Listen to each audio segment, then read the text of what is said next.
For 36 days in 1862, Albuquerque became the Confederate capital of New Mexico.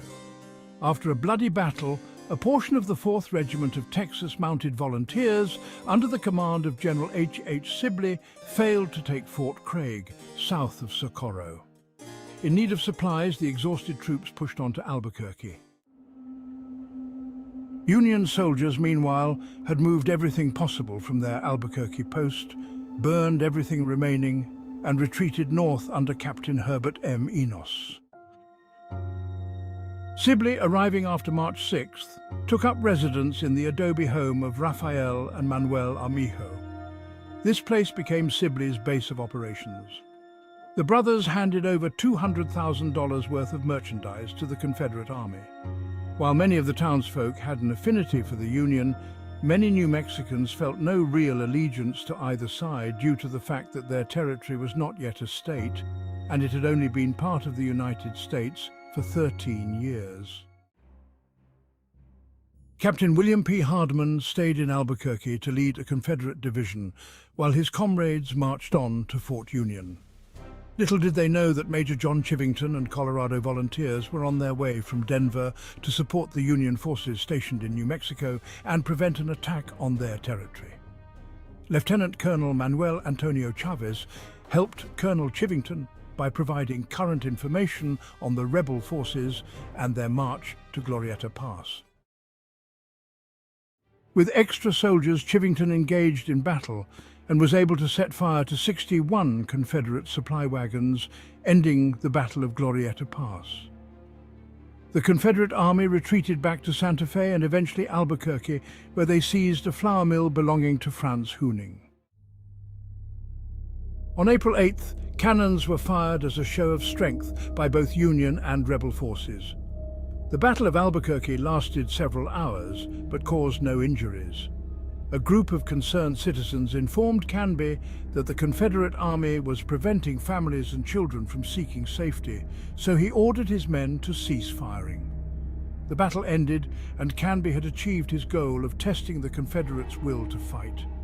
As night fell, both sides watched warily as the Union Army's campfires were slowly extinguished while their musicians played on softly into the darkness.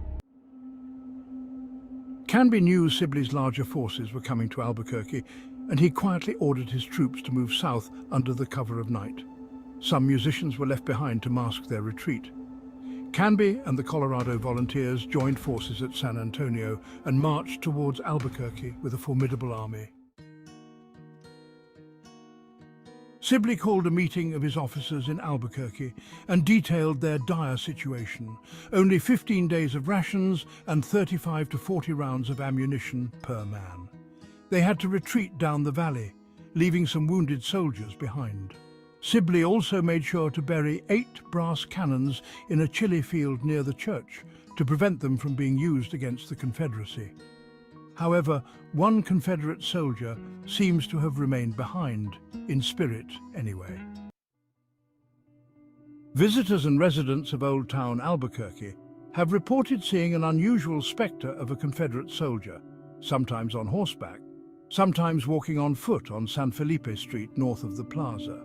One of the oldest stories came from a city worker who was driving a street cleaner through Old Town one evening. It was around midnight when I turned north onto San Felipe Street. I was in a hurry to finish the job and get home when I noticed a figure on horseback in the street ahead of me. I was heading straight for him, yet he didn't make eye contact. The reenactor and horse didn't flinch or glance in the direction of the vehicle. It was as if the vehicle didn't exist. Surely humans would, out of curiosity and caution, look to see if the vehicle was going to stop. The Confederate reenactor just stayed put, sitting calmly on his horse looking downwards. I assumed that this guy must have been dead drunk because of his lack of caution. He was dressed in gray, his face was almost concealed in his long salt and pepper beard as his head was bent forward. I hit the brakes and brought the street cleaner to a stop just before I reached him. The horse and rider were directly broadside to me, and because of their position in the middle of the road, there was not enough room to go around them on either side. This really annoyed me. I started honking the vehicle's horn at him, but the rider refused to move. He seemed totally oblivious to my presence. Finally, I backed up, disengaged the street cleaner, and drove up onto the west curb. I slowly went around him, glaring at this crazy moron until I was past him and could drive off the curb again. I then tried to re-engage the street cleaner. The gears made a grinding sound and would not engage despite how much effort I put into it. I went from being just annoyed to being really angry. After all, if it wouldn't have been for this drunken Civil War reenactor guy blocking my path and being a traffic nuisance, I would have already been off the street and almost finished. In a burst of anger, I opened the door and stomped around to have a few words with the guy, but when I came around the rear of the vehicle, my anger turned into shock. There was no one there. No reenactor, no horse, nobody. I quickly looked around the area and listened for any sounds of the horse moving through the silent, empty streets. There was nothing. That was when I put two and two together. Now I can understand if the rider was so drunk that he didn't notice me, but what about the horse? When I was honking my horn, the horse didn't react either. Surely the loud horn would have startled the horse or at least caused some reaction, but it didn't. The horse just stood there, oblivious to the world, just like its rider.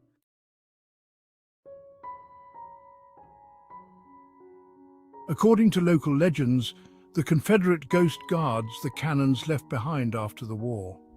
The problem is that no one died in the Battle of Albuquerque, but numerous Confederate soldiers did pass away there. Residents of Albuquerque knew that Confederate cannons were buried in Old Town. However, no one knew how many or where exactly until Trevanion T. Teal, a former artillery officer with the Confederate Army, pointed out the location on August 18, 1889. His knowledge also extended to other details he shared with the local papers. In his 1889 letter recalling the Civil War campaign in New Mexico, Teal wrote, "We lost by battle and by disease nearly one half our command. Many died in Albuquerque. We had pneumonia, smallpox, and measles. The deaths were so many in Albuquerque that the dead were buried in the night so that our loss could be kept from our own as well as the Federal Army. We left Albuquerque with a day-and-a-half rations, 3 rounds of ammunition to the man, and had about a quarter transportation for the long trip ahead." The Albuquerque Citizen on August 17, 1889, also published an interview with Teal, who had been visiting the city the day before. The local newspaper told of Teal's recollections of the Civil War campaign and of his assignment in Albuquerque, and said in part, "In the meantime, smallpox and mountain fever had broken out in virulent form in the Texas Army, and the hospital in the city was crowded with the sick. 1,200 gallant boys in gray gave up their lives to these dread disorders, and their bones are mouldering in unknown graves in the plot of ground, just in the rear of the old hospital building." The statement that 1,200 Confederate soldiers were buried in Albuquerque seems a little fantastic, and one could wonder if Teal was quoted correctly. He apparently was referring to the total number of Confederate casualties in all of New Mexico.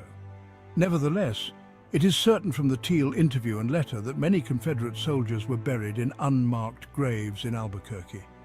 It is believed that the old hospital building referred to in the article is now the rectory of the San Felipe de Neri Church on the north side of the plaza. According to Teal's account, the graves of Confederate soldiers in Albuquerque remain undiscovered. The original plaque installed by the United Daughters of the Confederacy was replaced with a small bronze one in 1982 by the Sons of Confederate Veterans. After much debate, this second plaque was also removed in 2015 from the Old Town Plaza. Don't let this ghostly tale slip away into the ether. If you enjoyed this spine-tingling story of Sarge the Confederate Ghost, be sure to subscribe for more haunting narratives. By following our channel, you'll gain access to a treasure trove of paranormal encounters, historical hauntings, and unexplained phenomena. Hit that subscribe button now to ensure you never miss a ghostly tale. After all, you never know when the next story might hit close to home. Stay tuned, stay spooked, and remember the spirits are always watching.